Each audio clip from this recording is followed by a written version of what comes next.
कि वो 15 दिन के अंदर अपने जो है तो जवाब, अपने पेपर जो है तो आपके सामने रख सके। तो हमने मतीन पटेल के घर वालों ने सुबह में एनक्रोचमेंट ड्राइव को ये उनका जवाब दे दिया है, जिसके अंदर उन्होंने सुप्रीम कोर्ट की साइटेशन भी कोर्ट की है और ये भी कहा है कि उनको 15 दिन का वक्त दिया जाए, वो तमाम डॉक्यूमेंट्स सबमिट कर देंगे।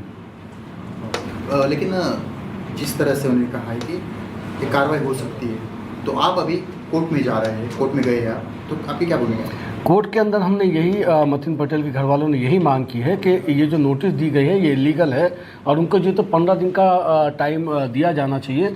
और वो एक अकेले घर को क्यों टारगेट करना है भाई, पूरी यहाँ से वहाँ तक गली है ना जिसको जो है तो कर सकते थे, नहीं करके सिर्फ एक को देना, मतलब कहीं ना कहीं दाल में काला है, टारगेट किया जा रहा है जानबूझ के मतीन को। सर महापौर साहब और महापौर साहब का ये मानना है कि बोलूँगा तो चलेगा, अगर ये ड्यू प्रोसीजर ऑफ लॉ से बड़े हो गए क्या, ये संविधान से बड़े हैं क्या, ये हाई कोर्ट से बड़े हैं क्या कि ये फैसला करेंगे और हो जाएगा। Due procedure of law follow होना चाहिए, जो कोर्ट का आदेश होगा उसको सबको मानना पड़ेगा। संजय सिरसाट ये कह रहे हैं कि निदा खान जो है इम्तियाज़ जलील की कहीं ना कहीं रिश्तेदारी सामने आ रही है, इस मामले पर आप क्या कहेंगे? मेरा ये कहना है कि संजय सिरसाट ने ये पूरा मामले को तूल दिया है और निदा खान हो या दूसरी TCS मामला हो, ये सारे मामले के अंदर संजय सिरसाट भी इन्वॉल्व है। आपको क्या लगता है मतीन को मिलेगी, बेल मिलेगी या इंशाल्लाह ज़रूर ये जो कार्रवाई होने वाली है कार्रवाई रुक सकती है? इंशाल्लाह अल्लाह की ज़ात से उम्मीद है कि हमको हाई कोर्ट से बिल्कुल इसके अंदर रिलैक्सेशन मिलेगा। देखिए क्या है, मेरा कहना है क्या है, due procedure of law follow होना चाहिए। किसी के ऊपर आरोप लगने से जो है तो ये सिद्ध हो जाता है क्या कि वो उसके अंदर इन्वॉल्व है या नहीं है। पहले भाई केस तो चलने दो, पुलिस ने सिर्फ आरोप लगाया है, जज ने कोई फैसला नहीं दे दिया अभी, एक बार फैसला हो जाए उसके बाद देखेंगे क्या है। शिवसेना नेता आणि उपमहापौर राजेंद्र जंजाळ ये न्यायाधीश में सिप ऑफिस में गए थे, उन्होंने कहा कि नगर सेवक पद ही निकालना चाहिए, ये पक्ष जो है पार्टी जो है उसमें गलत काम होता है। देखो पहले जो है तो जंजाळ साहब जो है तो शिवसेना में थे, बाद में उन्होंने जो तो अब उद्धव सेना छोड़ के जो है तो उन्होंने शिंदे सेना में है। थोड़े दिन में आप ये भी देखेंगे कि वो शिंदे सेना भी छोड़ के जो है तो BJP में चले गए। तो ये दल बदलने का काम इनका हमेशा का रहा है और दल बदलने के साथ साथ जो है तो शहर का माहौल किस तरीके से ख़राब किया जाए, इसी के ऊपर ये सारा लोगों का फोकस होता है। मेरा उप महापौर साहब से हाथ जोड़ के गुजारिश है कि छोड़िए ये फालतू चीज़ें सरकार, आप और हम मिलकर हमारे शहर के डेवलपमेंट के ऊपर बात करते हैं, हमारे शहर का डेवलपमेंट कैसा हो इसके ऊपर कोशिशें करते हैं। अरे हमको क्या लेना देना कहाँ कौन से शहर के अंदर क्या हुआ, उसकी वजह से हम हमारे शहर का माहौल क्यों ख़राब कर रहे हैं। हम हमारे शहर का माहौल अच्छा रखें इसके लिए कोशिश करना चाहिए, ना कि ये हिंदू मुस्लिम यहाँ पे ऐसा हो गया इसलिए जो है तो उसका घर तोड़ दो, क्यों करना है भाई ये सब चीज़ें।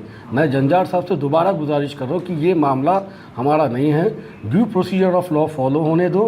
ड्यू प्रोसीजर ऑफ लॉ के अंदर जो गुनाहगार साबित होगा उसके लिए मैं आपके साथ खड़ा रहूँगा। आज कोर्ट में सुनवाई थी, क्या हुआ? कल सुबह पे बात गई है, इंशाल्लाह हमको उम्मीद है कि कल सुबह हाई कोर्ट से हमको इसके अंदर ज़रूर रिलैक्सेशन मिल जाएगी।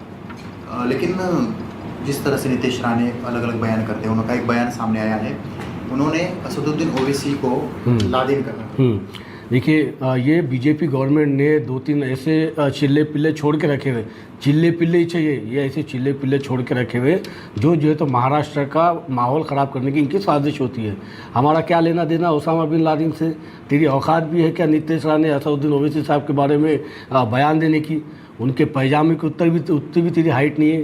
हाँ निकाम में कुछ डेवलपमेंट की बात भी कभी किया कर, महाराष्ट्र को जो है तो सही ट्रैक पे लेके आने की बात किया कर।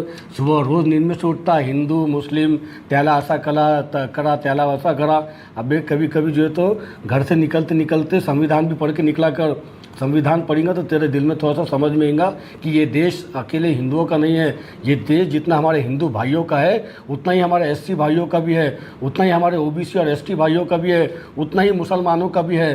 तेरे दादा परदादा जो है तो ग़ुलाम थे इसके अंग्रेज़ों के, तलवे चाटते थे तुम पूरे मिल के जो तो अंग्रेज़ों के उस दौर में हमारे आबा और अजदाद ने जो है तो मुल्क को बचाने की तहरीरें चलाई है। काला दरवाज़ा, काला चबूतरा, कई सारी रेशमी तहरीकें हम लोगों ने चलाई है, तब जाके जो है तो हम इस मुल्क के अंदर आबाद है। और हम इस मुल्क के अंदर हमारी मर्ज़ी से है, हम पे थोपा नहीं गया है मुल्क ये मुल्क जितना तेरा है नीतीश राणे उतना ही हमारा भी है, याद रख हमारी बात को। और ये मुल्क अगर चलेगा तो संविधान से चलेगा। हमारा कोई लेना देना नहीं ओसामा बिन लादेन से, हमारा लेना देना है बाबा साहेब अम्बेडकर से, हमारा लेना देना है छत्रपति शाहू महाराज से, हमारा लेना देना है छत्रपति शिवाजी महाराज से। हम मौले हैं इनके, हमको गर्व है कि हम महाराष्ट्रन हैं। और तुझे इस बात का गर्व होना चाहिए कि महाराष्ट्र के अंदर सभी लोग मोहब्बत से रहे, और इसकी कोशिश कभी तुम कर लीजिए। ठीक।